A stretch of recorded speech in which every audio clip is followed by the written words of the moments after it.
It's episode 13 of the Bee Critics. More movies to talk about in more ways than one.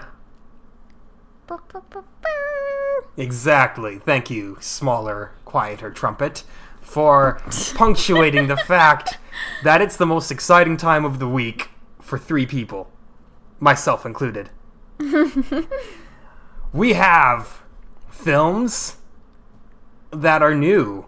In case you haven't listened to the show before, nobody's ever seen these movies before. That's a lie. Other people have seen these. I can't. We get no exclusives on this show here because we're not famous yet. But just you wait. Someday it'll be at the point where they'll say, yes, this is the early screening for the new Quentin Tarantino film, and we would love it if you would attend. And I would say, yes, my good man, thank you very much. We will most certainly be in attendance, wearing our finest wedding gowns. Well, is Leo gonna be there?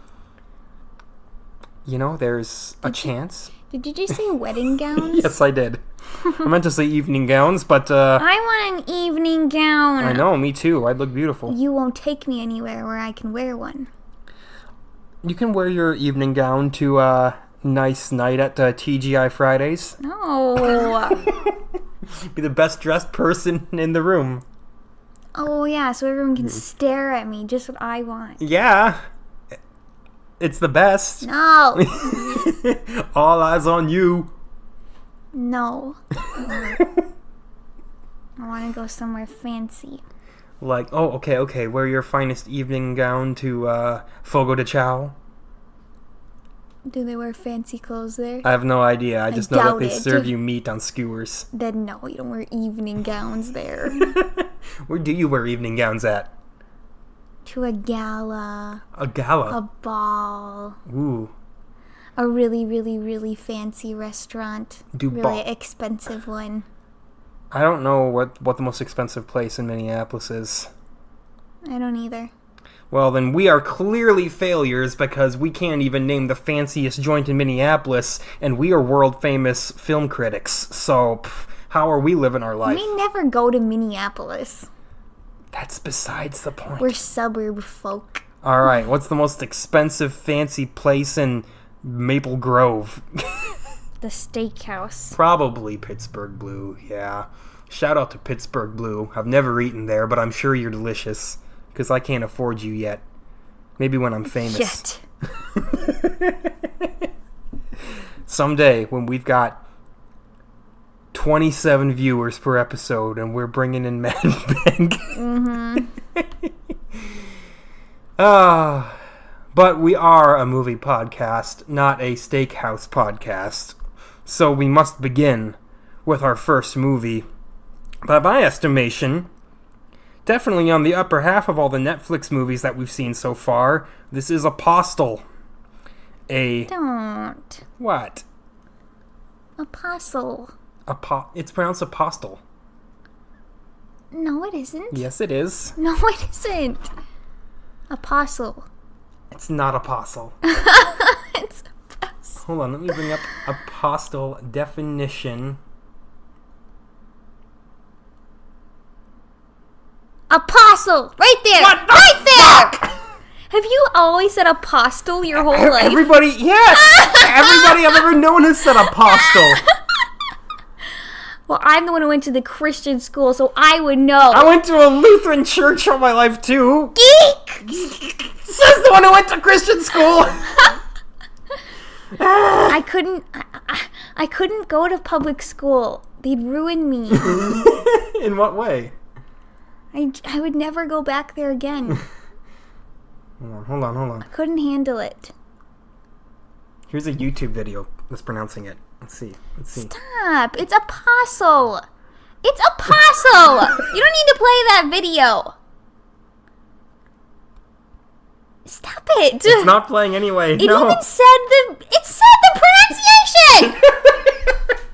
So if... Admit you're wrong and move on. Hold on. It's playing. No, it's not. Apostles. Dang it! Yeah. Why is Fuck it apostles? No! This is the worst day of my life. Loser! This is the worst day of my life ever. Shut it down. The podcast is canceled. Why is it apostle?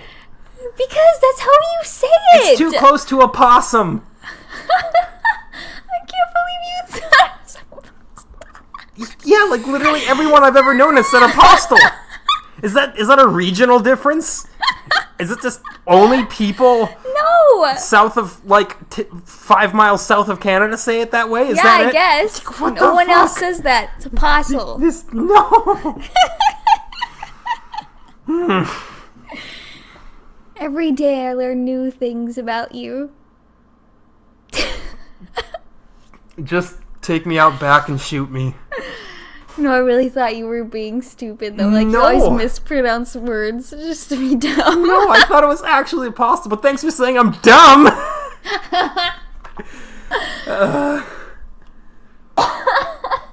Well, it's not getting any better than that, folks. So, the Netflix original, Apostle, which is the dumbest thing I've ever heard. I don't even care about the movie anymore. My whole life perception is shattered. I can't handle it. Oh my gosh. This is terrible. Ugh.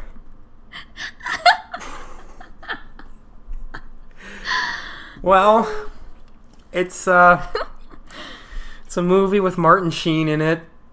Some other people that aren't quite as famous. Directed by Gareth Evans, who, click his name, because if he's who I think he is, yes, the director of a small bit of VHS 2, which actually, I really like the VHS movies. They're pretty divisive, and a lot of people don't like those, but, Let's not immediately jump ship on the movie we're talking about. Okay. I want to talk about VHS. It's a cool movie. But this is Apostle. Not VHS. God, I can't get over it. It's eating me from the inside. It's a horror movie. Okay, we're going to start off by saying it's a horror movie. Give us some basic foundation here to work off of. I didn't really know it was a horror movie until it started to get spooky.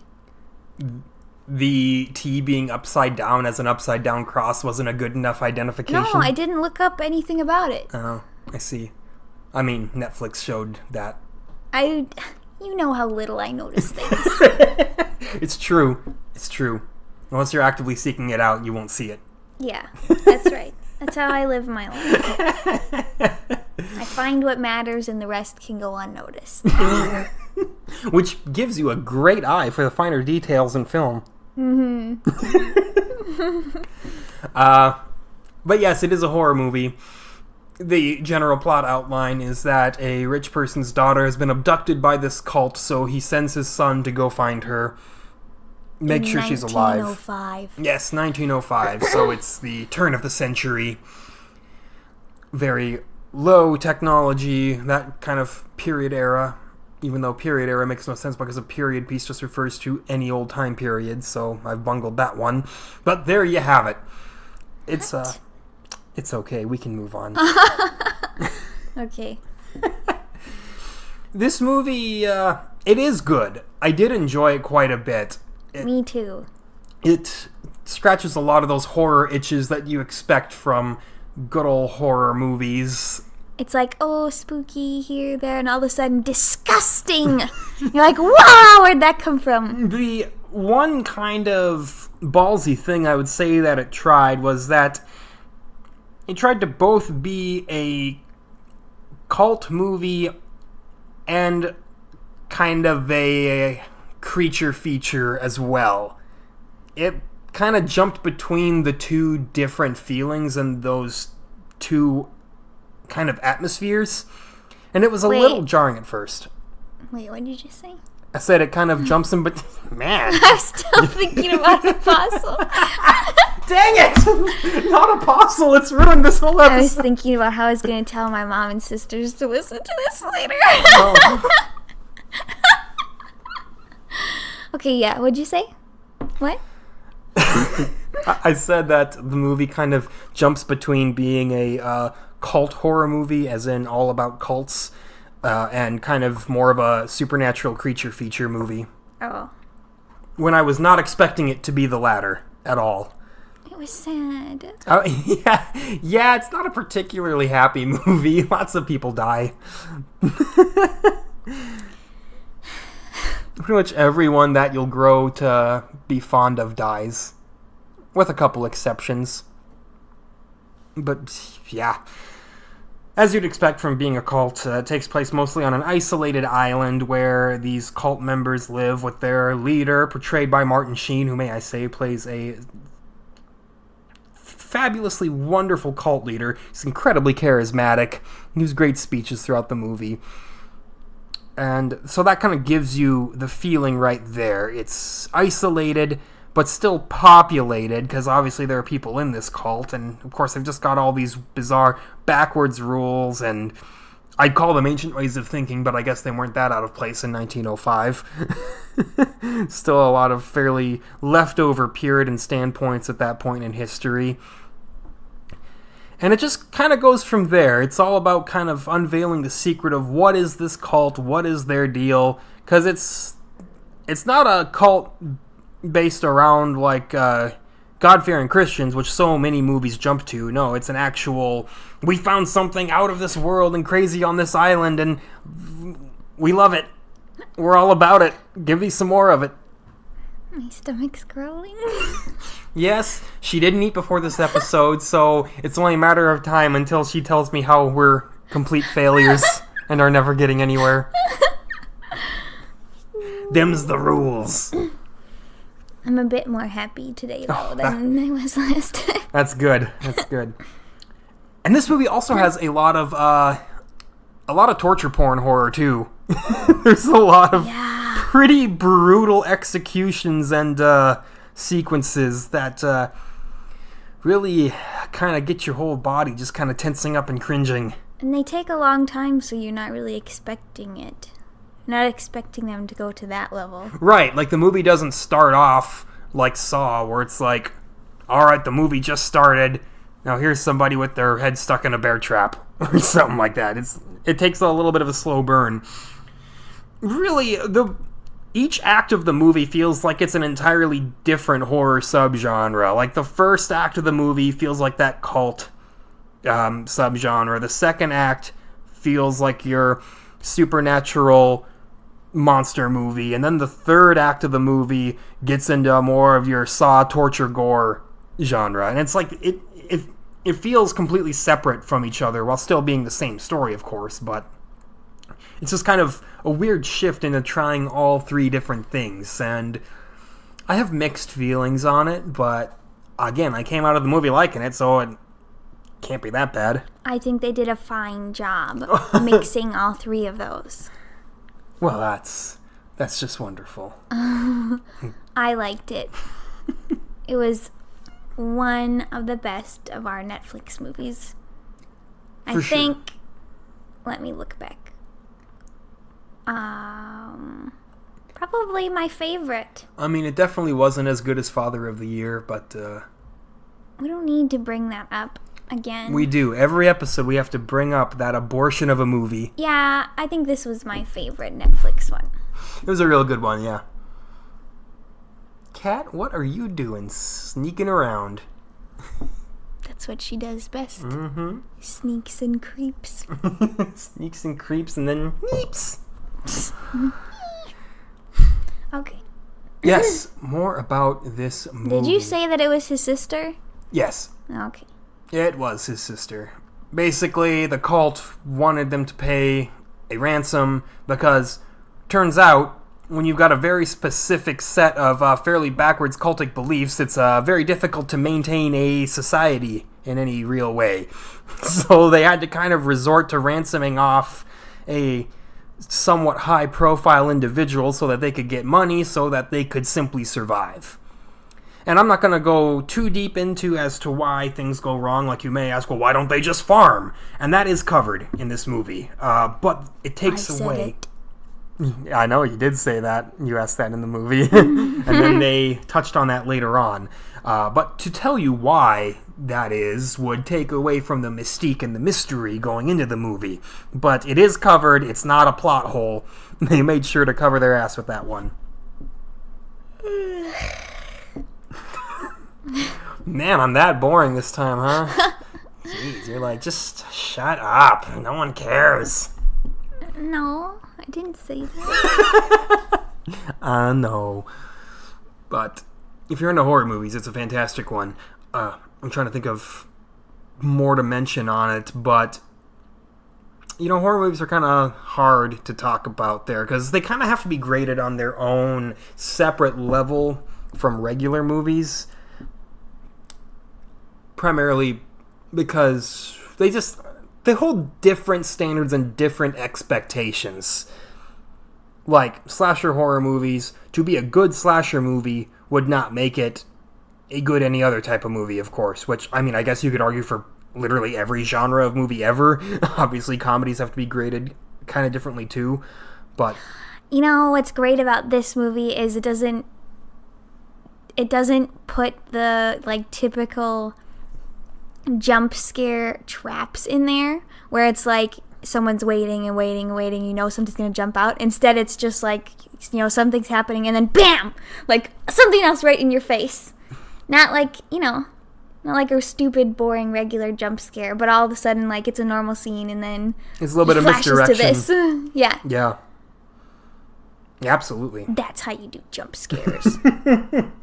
Yeah, not an out of nowhere, but a subverting your expectation kind of thing. Where it's like, oh, you thought this was going to happen? Just kidding. This is happening instead. No. It is out of nowhere. But those are the good jump scares. The bad ones are when it leads you up to it and it's like someone staring into the darkness and then you're just waiting for something to pop out and then it does. I don't like any jump scares, really. I like the ones like in this movie. I guess I didn't notice because I didn't really jump during any of them. There weren't any that were like super sudden to me. Well, fine. Oh, I'm a better not. Maybe you don't remember them. I remember most of the details of this movie. If it were a particularly fearsome jump scare, I would certainly have remembered it. So that's because it's not your typical jump scare. That's what I just said. A jump scare is a jump scare either way that you look at it. No. If you don't jump from it, it's not a jump scare. No, there are different kinds. Oh, I'm sorry. If you set up the jump scare, then it's fucking joke. It should be a real one, unexpected. So I was talking about like a third thing even, because it looks like we got three different types of things here. You were talking about the foreshadowed jump scare being the shitty one, and then there's the unforeshadowed sudden jump scare, which is the one you like.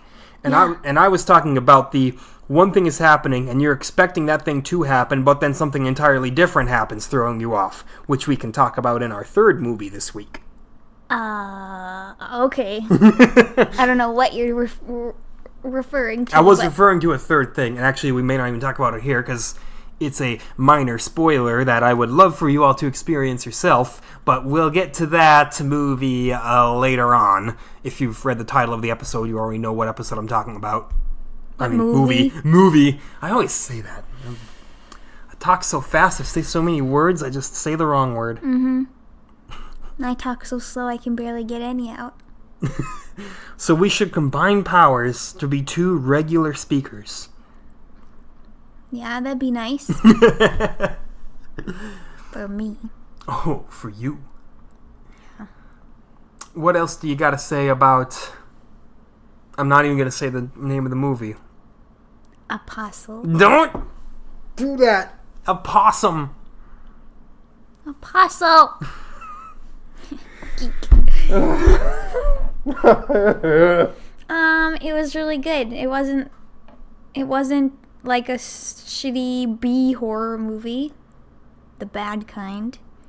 It was a nice little hidden gem of a movie. Nice blood in there and stuff and torturing and Spookies. And it's one of the few times where I would say it being on Netflix is a great thing, because that means that if it sounds like it appeals to you, you can just go watch it right now if you've got Netflix. Who doesn't have Netflix? Quite frankly, I sometimes question the value of it with how much programming they're losing. I'm not giving Netflix up. We've had it since 2004. That doesn't mean you need to keep having it. Since I was 11! They've been removing so much good programming from it. Ever since they took off It's Always Sunny, that was where I decided I really could not care less about Netflix anymore. What do you know? No, I'll never let go of Netflix until it dies.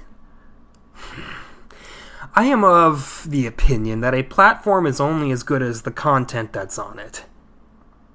Hulu, which you will not get because you don't like the UI, has It's Always Sunny, which is the best show. It sucks! You can't even browse! You can browse on the desktop one, can't you? Maybe. So Who the fuck does that? No, Why would I do that when I can just go Listen! Here's what you do. You find what you want to watch on your computer, and then you pump it all into your Fire TV. No. It's stupid, too. Like, I find what I want to watch, and then I open it, and then I say, okay, so. Okay, so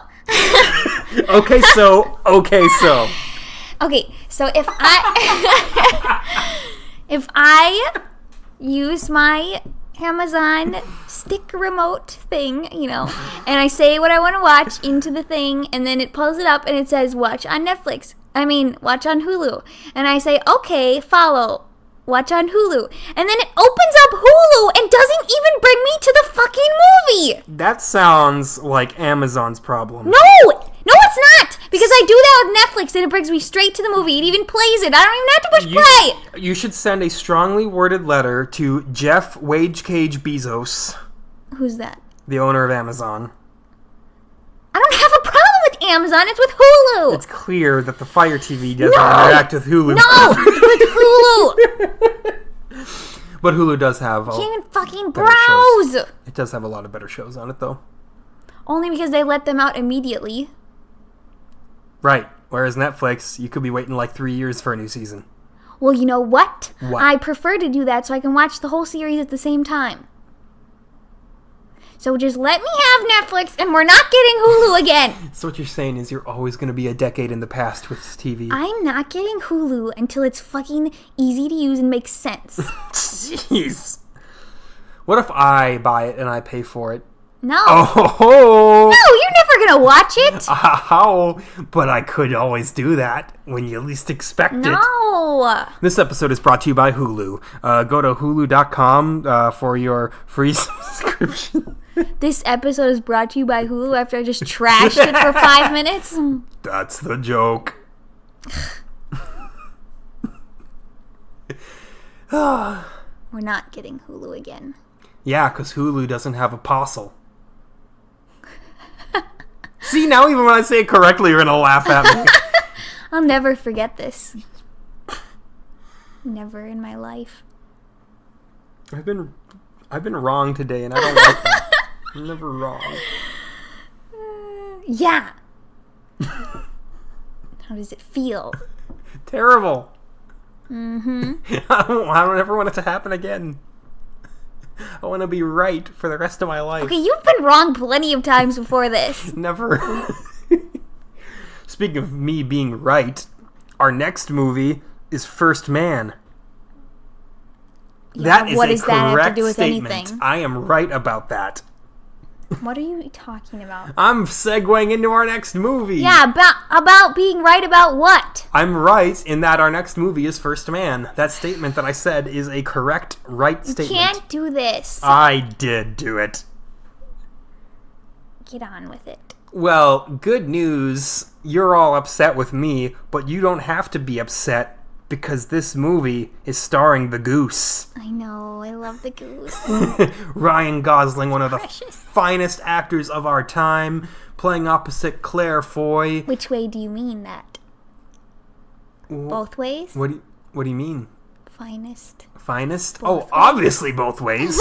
I mean, I ain't gay, but Ryan Gosling doesn't count. perfectly straight to want to do things with Ryan Gosling. Wow, even do things? I didn't say, like... That's a step. I mean, like, play snakes and ladders together. What? Go get some donuts at the bakery together. You know, just, like... Nothing physical. That's how it sounded. No, you know.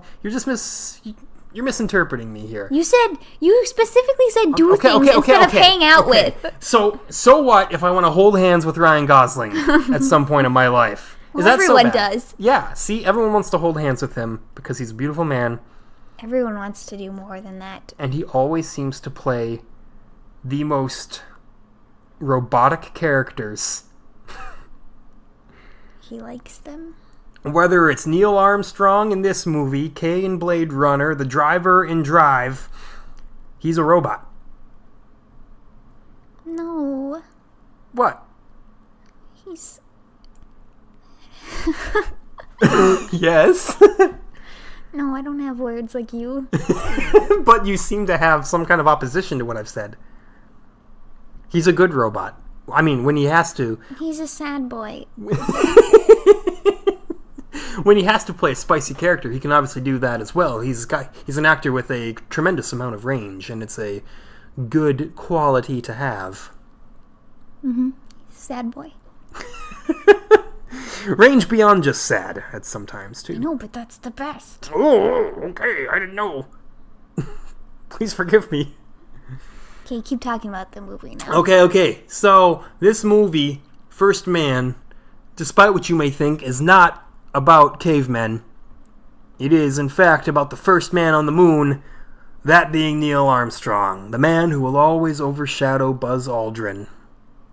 Poor Buzz. Well, if the movie's true, he pretty much did all of it. He did all the work. I believe most of this movie was ripped straight from Neil Armstrong's memoirs, so obviously it's going to make him look good.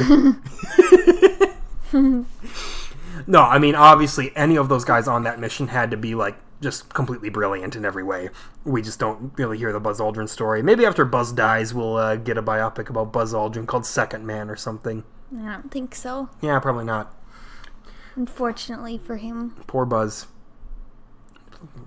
Buzz, your girlfriend, woof. What? It's on Home Alone. Oh. Buzz, your girlfriend. Woof. I don't remember. I'm sorry. But yeah, this is not Home Alone. This is about the moon. This movie is very enlightening if you're into like old shuttles and launches and stuff like that, about those early space age endeavors.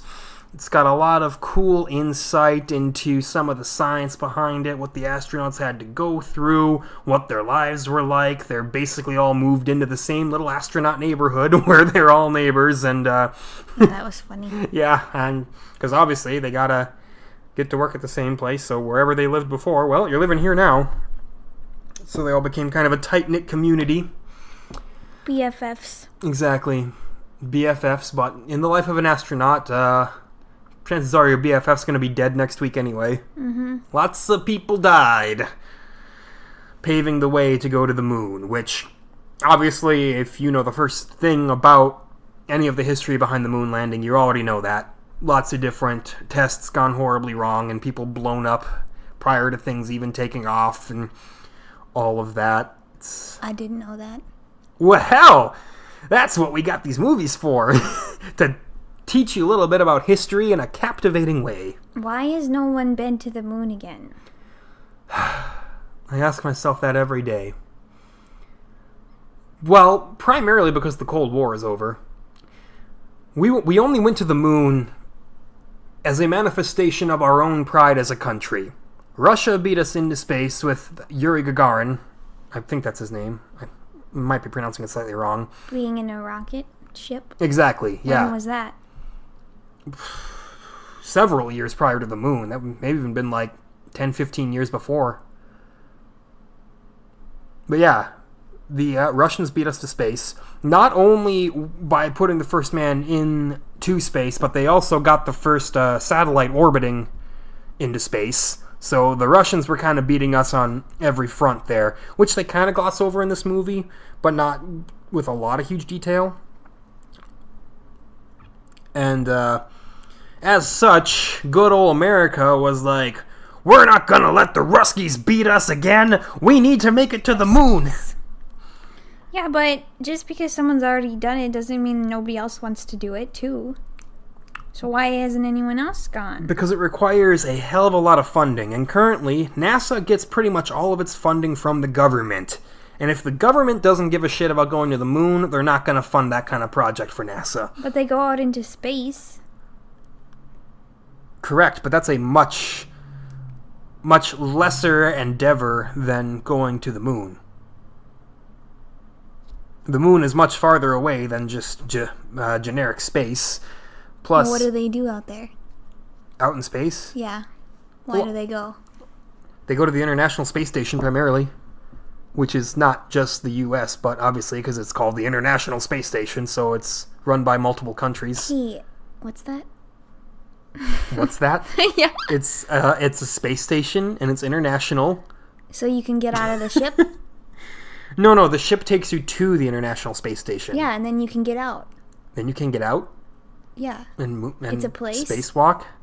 It's a pretty small place. It's not like open to the public place or anything, obviously. Is it like in the movie we saw where they fly their spaceship there and then they meet and he's walking through the White Room? Like, which movie? 2001? Thank you. I thought you were talking about First Man. No? Kind of, yeah, except obviously much lower tech than anything shown in 2001. Everything is still like a zero gravity in the International Space Station. It's pretty much used for like scientific advances and like monitoring geological activity and stuff like that. It's basically just a big floating metrics generator. But people go to it. Yes. Are there people always on it? Yes, there are always at least a few people on the What? International Space Station. So people just live on it? For a while, yeah, and then they eventually come back and then they rotate someone else up there. That's so weird. I don't know anything about space. Which is a shame, because space is one of the most fascinating things that is available to us now at this point. Like, I love space. I get a huge kick out of space, and I wish we knew more about it. I wish we could know more about it. How do they, who goes there? Who goes there? Yeah. Astronauts, scientists. Which countries? Russia goes there. We go there. I believe France, possibly Great Britain. Do they have people who speak all those languages then up there? Well, I'm pretty sure everyone up there speaks, the same language. Probably English. I don't know. Man. So, First Man is actually now about the International Space Station. We're going to be talking about that for the rest of the episode. I didn't know that was a thing. Yeah, you didn't know the ISS was a thing? No. That's so crazy. I don't know anything about space. Man, there's a lot of cool stuff. But yeah, we haven't gone back to the moon because the government doesn't want to go back to the moon. And at this point, they're pretty much the only people who, have that kind of money. There are individual private entities such as SpaceX, owned by Elon Musk. And I hope by this point you know who that is now. I know his name. Who is he? Every time. He owns Tesla. Oh, yeah. And he's Grimes' boyfriend. Yeah. I knew that, but I didn't want to say that. So, yeah, there are individual privately owned entities like SpaceX that because they're in charge of all of their own funding, they can kind of do their own missions. They've been doing a lot of kind of test rocket launches lately, and their long-term goal is that they want to go to Mars. Because at this point, there's not a whole lot interesting on the moon. It's just kind of a big, dusty rock. Mars, on the other hand, there's a lot that we don't know about it, and a lot of potential there. People believe that they found trace amounts of water under the surface. Yep, exactly, water. And Are there? You can't go to any of the other ones? Any of the other planets? Yeah.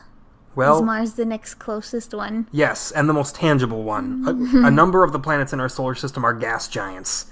So there's not even like a real There's surface. not even something. Exactly. You can't even walk on it, or else you'll just kind of be disintegrated by whatever dangerous fumes are there. Well, maybe they'd be disintegrated on Mars too. They don't know. Well, we were able to plant the Mars rover down without any issues, so it's safe to say that Mars is plenty accommodating to physical presence. So why hasn't anyone been on it yet? Mars? Yeah. Because it's way further away than the moon and presents a whole new vast array of challenges that we're just not prepared for yet. Oh. So, obviously, you watched First Man with me, so you saw how much it took for them to even consider doing a manned mission to the moon. Have they been doing that, though? Have they been doing stuff like that for Mars? Currently, I think pretty much everything for Mars is theory crafted and on paper, but hasn't really been translated into reality yet. Oh. So that's kind of the stage they're at, is what's the science behind this, what do we need to plan, what do we need to do? But again, NASA hasn't really been on board with that because the government doesn't care about going to Mars. Why? Why would they? They have enough problems here. I cared about going to the moon. Right, because of the Russians. Because no one had been there. We wouldn't have cared if the Russians weren't trying to do it, believe you me. It was purely political. Wow. Yes, the US's trip to the moon was basically just a fancy way to totally flex on the communists.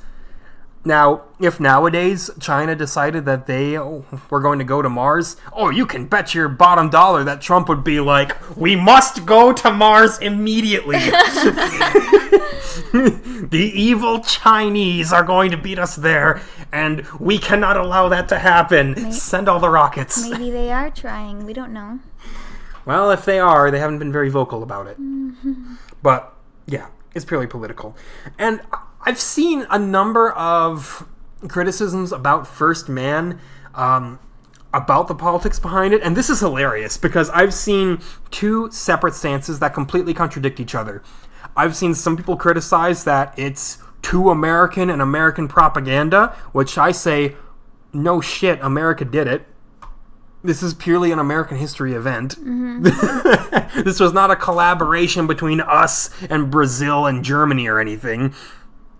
It was a purely self-contained thing in America. And then I've also seen criticisms directed at the fact that they did not show Neil Armstrong plant the flag onto the moon. And I'm like, well, which is it? Is it too American or is it not American enough? Is there too much propaganda or is there not enough propaganda? I don't know what you want from me. I thought you could see the flag, though. You just didn't see it. They showed it there. Yeah, they just didn't show him plant it down. And that was... They had more important things to show him doing on the moon. Yeah, like looking Don't spoil it! Looking at Buzz jump around. Yeah. That was funny. I know. Woohoo! And then there's Mr. Sad Boy. Yeah. Which even to this day, Buzz Aldrin's kind of a spicy fella. He's maintained a bit of his pep in his old age. I mean, obviously, if he went on the Ali G show like a decade ago, 2 decades ago. What's that? That was one of Sacha Baron Cohen's characters. I think that Ali G even predated Borat. He's basically a urban stereotype of a guy who, kind of acted like a rapper but wasn't really, and he'd have people on his interview shows, like one episode when he had Buzz Aldrin and he asked, "So Buzz Lightyear, do you ever feel bad blood that Neil Armstrong beat you to the moon?" Stuff like that. And of course he maintained a sense of humor about it, but yeah, there's more to talk about this movie, believe it or not. We haven't said a word about the movie. We've just been talking about space here. One of the coolest things about this movie was it did something that I almost never see movies about space do, and it capitalized on how claustrophobic and utterly terrifying being in those rockets is. Whenever you see movies about space travel or anything, it feels pretty dang cushy, usually. It's like, oh yeah, I'll just go into sleep mode and freeze myself and then we'll be there. And obviously that's all sci-fi, that's not historical. Or it's stuff like 2001 where they're sitting in their chairs having nice little meals, minding their own business, nice little disgusting colored meals. Exactly. No. First man is like, you're strapped into your chair, buckled up. You can't really move. And try not to pass out and Right, die. exactly. The's not any breathing room, and if anything goes wrong, it's entirely up to you to fix it. You have to know what every single little dial and lever and meter means on that dashboard, and if you don't, you're fucked. You're burning up and you're dying. Pretty much immediately. And, gosh, there were multiple sequences like that, illustrating various different test missions throughout the road to the moon landing. And every single one of them, I was just like, oh, no, don't put me in there. Don't ever make me do that. We also saw this movie in AMC's Dolby Cinema, so the sound was immense. And It was our first Dolby movie. It was. The chairs rumbled, so, when everything was going wrong, it was even more stress-inducing because you felt how wrong it was going. And the double laser projectors aided in very crisp, true-to-life color. So that's my plug for AMC Dolby. Definitely a cool movie-going experience, especially before the movie starts and all the 100 speakers are lit up red. So you just look around and you see all the speakers lit up. I didn't see that. You don't see anything. You didn't tell me. The walls, the ceiling, bright red. Tell me to look. It was the literal first thing I noticed when I walked in. You need to be more aware of things around you. You need to point things out for me. It was literally bright red in a black room on every surface. No, I don't remember that. Oh my goodness. I worry about you sometimes. I'm just minding my own business here, okay? That's how I live my life. Oh.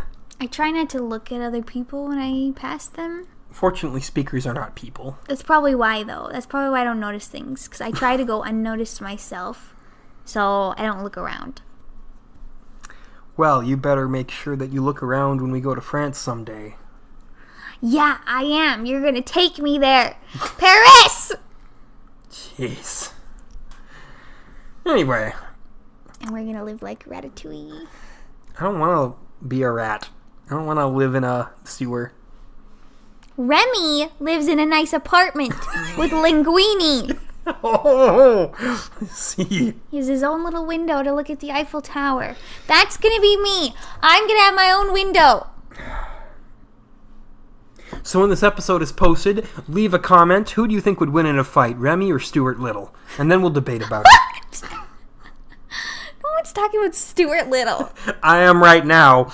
So if we want to compare First Man to Stuart Little, I would say the acting in Stuart Little is definitely a little bit better. There's something about Michael J. Fox's portrayal of a child mouse. We're running out of time to talk about the last movie. First Man. It's a very informative movie. As far as I know, it's pretty historically accurate. Obviously, I'm sure that they take some liberties for the sake of being entertaining, as all biopics do. There are a few moments where it feels like it may get a little bit dry, but as long as you hang in there, it is worth it for the breathtaking moments like when they land on the moon. And when he steps on the moon, there is a lovely little Easter egg that you'll notice immediately, and I don't know if I want to tell you what it is right here or not. You know what I'm referring to? Do you think I do? Oh, of course you don't. So I will just say it then, since you don't even know.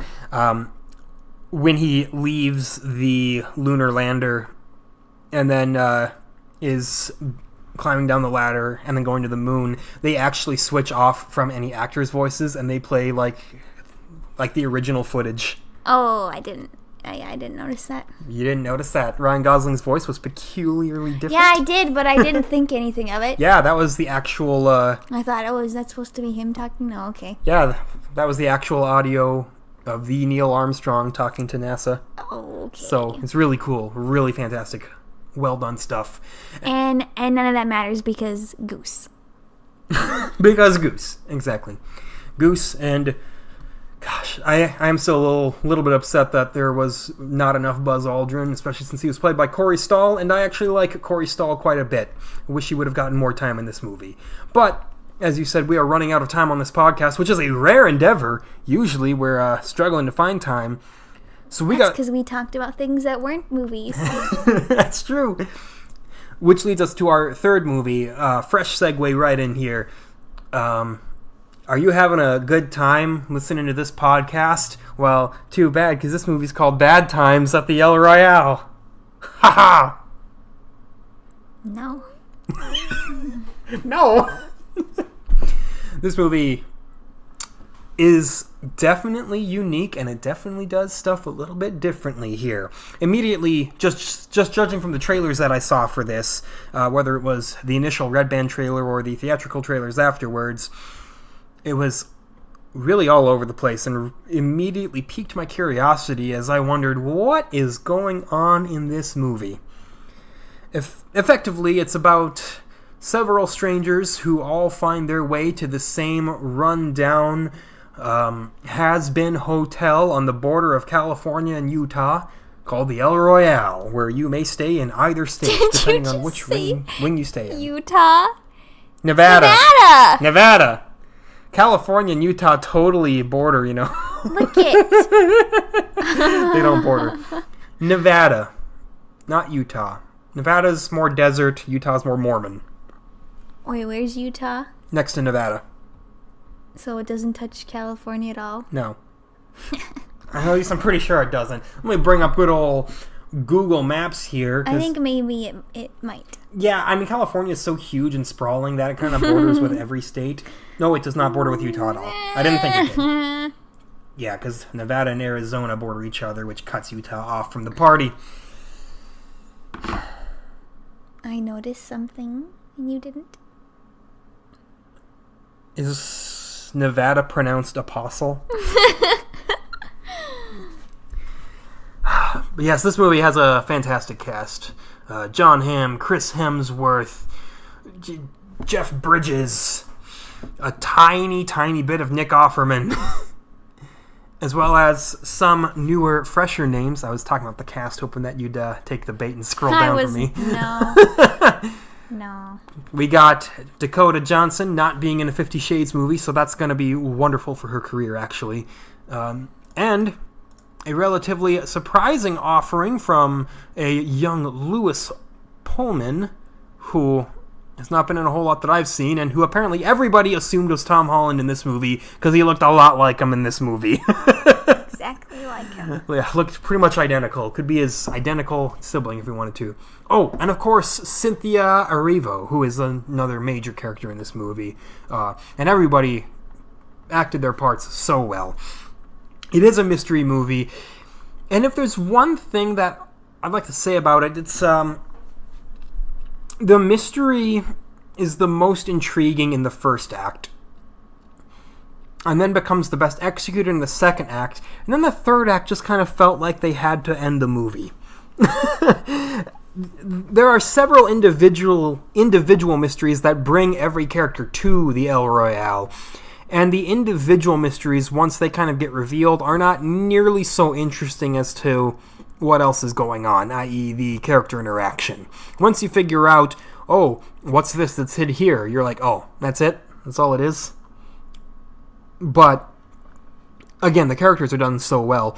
And the second act especially has this fantastic sequence where it keeps replaying the same scene over and over, but from different points of view, so you get to watch it re-unfold from different areas, from different angles, and it was super cool. A lot of people have said that this movie gives them very Tarantino-esque vibes, and that part of the movie especially felt very Tarantino-esque. Yeah, what part does that happen in?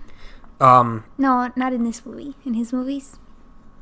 I don't know about parts replaying over and over from like different points of view. Actually, I think Reservoir Dogs does that a bit.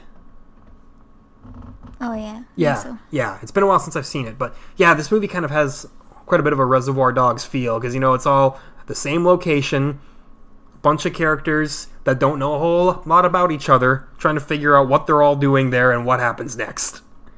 Followed by a lot of gunshots. It does draw quite a few parallels to Reservoir Dogs the more I think about it.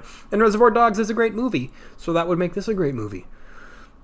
It is a very enjoyable movie. There are a few things that leave it from, I think, feeling like super great, and I don't know what they are. Just little things that hang in the air that I can't quite put my finger on that I wish would have been there. But it's, kind of hard to complain when I can't even tell you what those things are. Do you kind of get what I'm feeling, though? Mm-hmm. Yeah, just the it factor wasn't quite there. That doesn't mean it was bad. Obviously, I still enjoyed it immensely, and it was a lot of fun the entire time.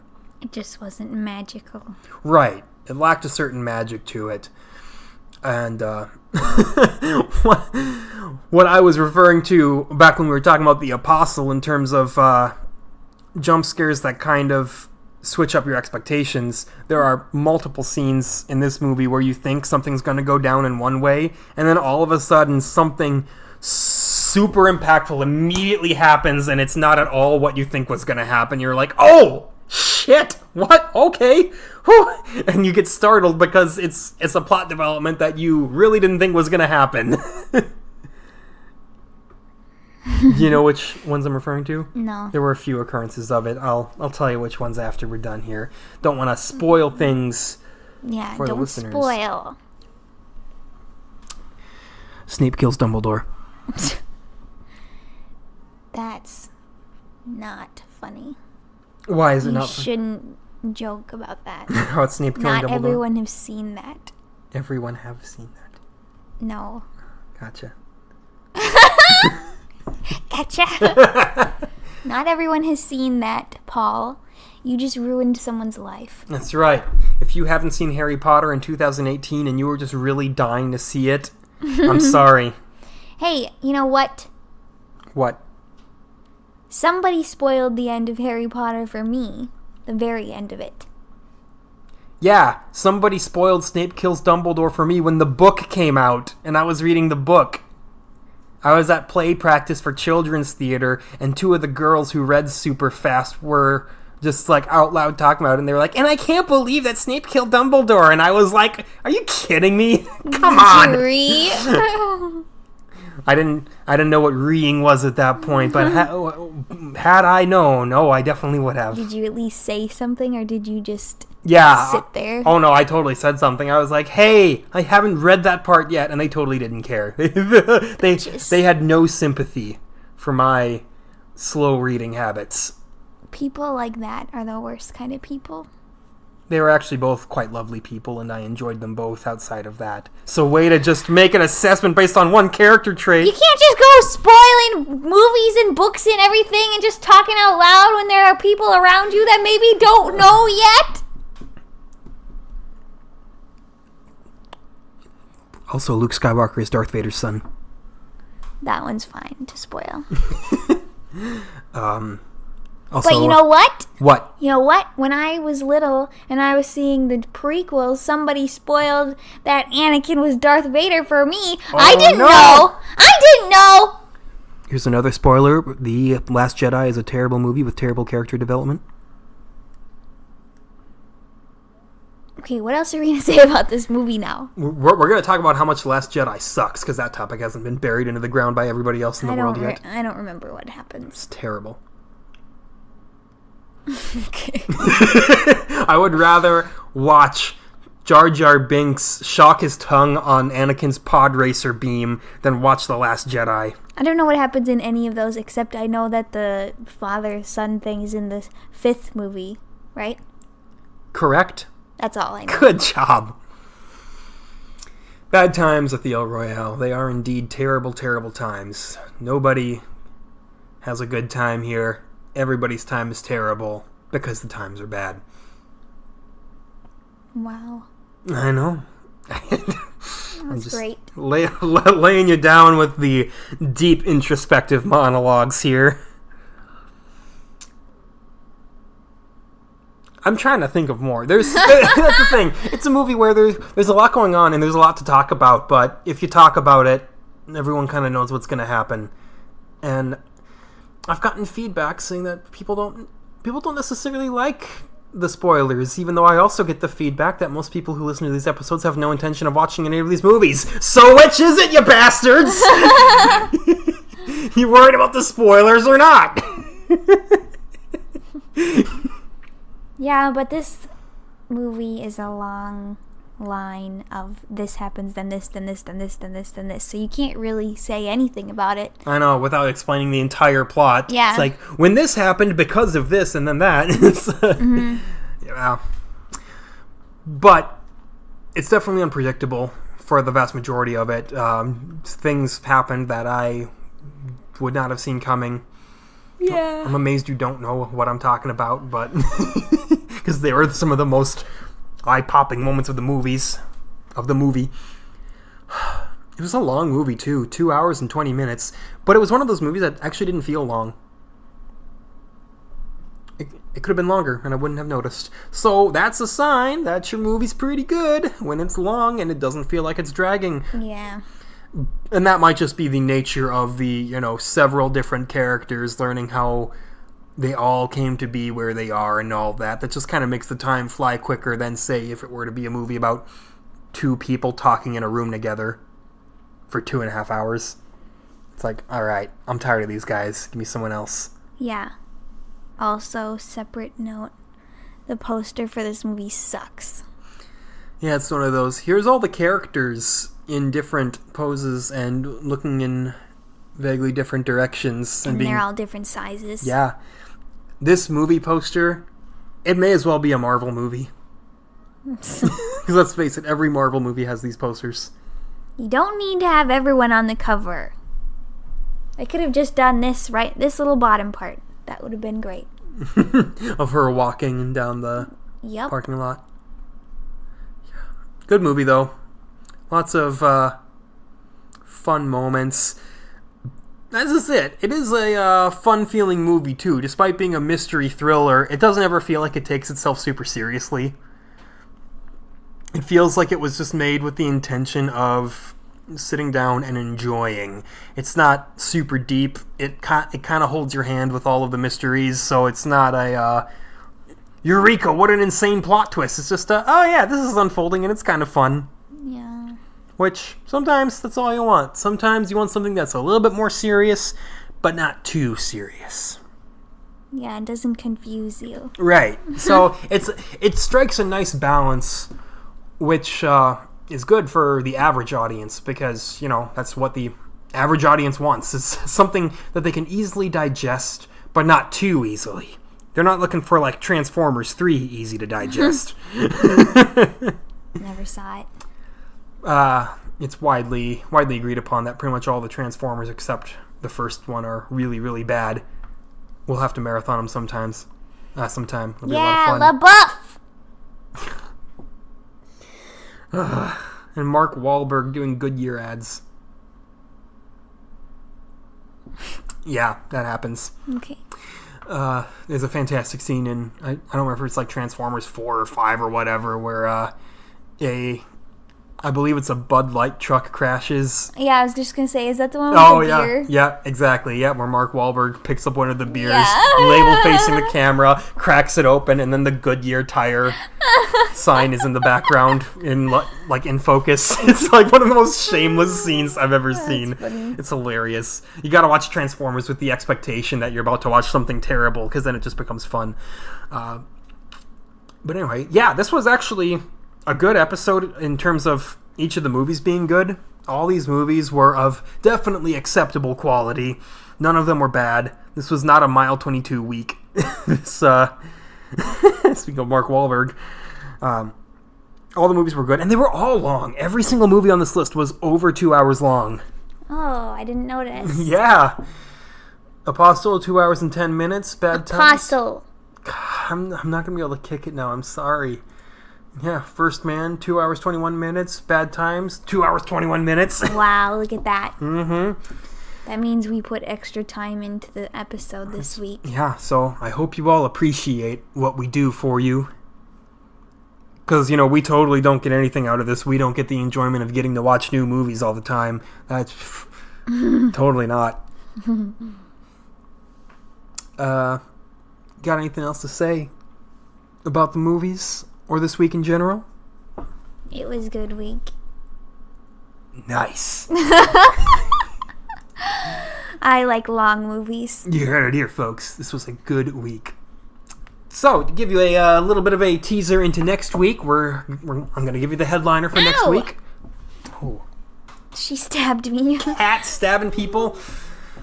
Your headlining movie for next week is the highly anticipated follow-up Halloween. And I'm excited for that one. It's going to be a lot of fun. With that, though, thank you for tuning in and listening to yet another episode of The Bee Critics. We will be here next week with more movie fun for all of you and more word mispronunciations and fun facts about outer space. Until then, you have yourself a fantastic evening and goodbye.